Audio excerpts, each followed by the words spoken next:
আজকে কিন্তু আমি মুরগির পা এবং উইংস একসাথে মিক্স করে রান্না করব। আমার কাছে কিন্তু এইভাবে রান্না করলে ভীষণ ভালো লাগে খেতে। তো মুরগির পাটা কিন্তু আসলে অনেক দিন ধরে খাবো খাবো মানে ভাবছিলাম। তো তারপরে কিন্তু মুরগির পার সাথে দেখলাম যে বাজারে চিকেন উইংসটাও আছে, তো সেটাও নিয়ে নিলাম। তো হ্যালো এভরিওয়ান, আসসালামু আলাইকুম। যে যেখান থেকে আমার ভিডিওটি দেখছেন আশা করি আপনারা অনেক ভালো আছেন। আলহামদুলিল্লাহ, আল্লাহর রহমতে আমি বেশ ভালো আছি। তো এখানে দেখতে পাচ্ছেন মুরগির পা আর চিকেন উইংস আমি দুইটাই কিন্তু একসাথে মিক্স করে আজকে রান্না করব। সেই জন্য কিন্তু বাজারে ফার্স্টে গিয়েছিলাম আমি মানে মুরগির পাটা নেওয়ার জন্য। প্লাস মুরগির পাটা যখন কিনতে যাই তখন দেখি যে সাথে উইংসটাও আছে, তো চিন্তা করলাম যে উইংসটাও নিয়ে নেই। তো মানে মিক্স করে রান্না করা যাবে, আর মিক্স করে রান্না করলে কিন্তু আমার কাছে ভীষণ ভালো লাগে। তো সেই জন্য কিন্তু যেই কথা সেই কাজ, বাজার থেকে নিয়ে আসার পরে কিন্তু খুব ভালোভাবে কেটে কুটে আমি ধুয়ে নিয়েছি। তারপরে কিন্তু আমি এখানে আদা, জিরা, পেঁয়াজ, রসুন যা যা লাগে, এলাচ, দারচিনি সব কিছু একসাথে পেস্ট করে নিয়েছি। আর তারপরে কিন্তু এই পেস্টটা আমি মানে প্যানের মধ্যে হালকা ভাজা ভাজা করে তারপরে কিন্তু এখানে সকল মশলা দিয়ে দিচ্ছি। মানে হলুদের গুঁড়া, মরিচের গুঁড়া, ধনিয়া গুঁড়া, পরিমাণ মতো লবণ সব কিছু দিয়ে এই মশলাটাকে খুব ভালোভাবে এখন কষিয়ে নেব। আর কষানো হয়ে গেলে কিন্তু মাংসটাকে দিয়ে দিব। আর কষাতে হবে কিন্তু খুব সুন্দর করে, মানে নিচেতে যাতে লেগে না যায় সেইভাবে ভাজতে হবে। তো নিচেতে লেগে গেলে কি হবে, পোড়া পোড়া একটা ভাব চলে আসবে। সেজন্য কিন্তু খুবই মানে একটু সময় নিয়ে এটাকে খুব ভালোভাবে কষাতে হবে। যত সুন্দর করে আসলে এই মশলাটা কষাবেন ততই কিন্তু যে কোনো তরকারি খুব খেতে মজা লাগে।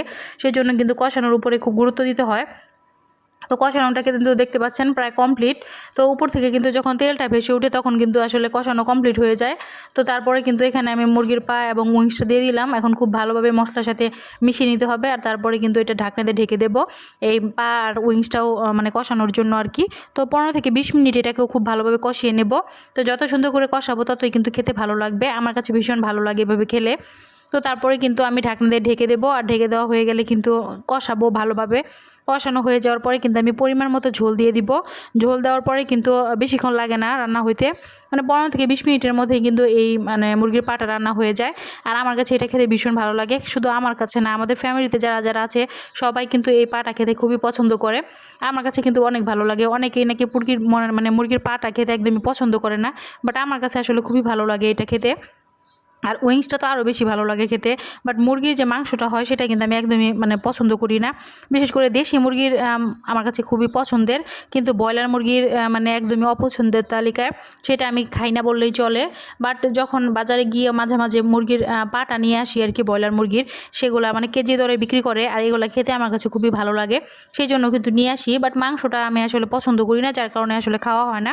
বাট পাটা আসলে খাওয়া হয় সবসময়ই। বাট আমার কাছে খুবই ভালো লাগে, সেই জন্য আসলে মানে খাইতেই হয় আর কি, মাস্ট।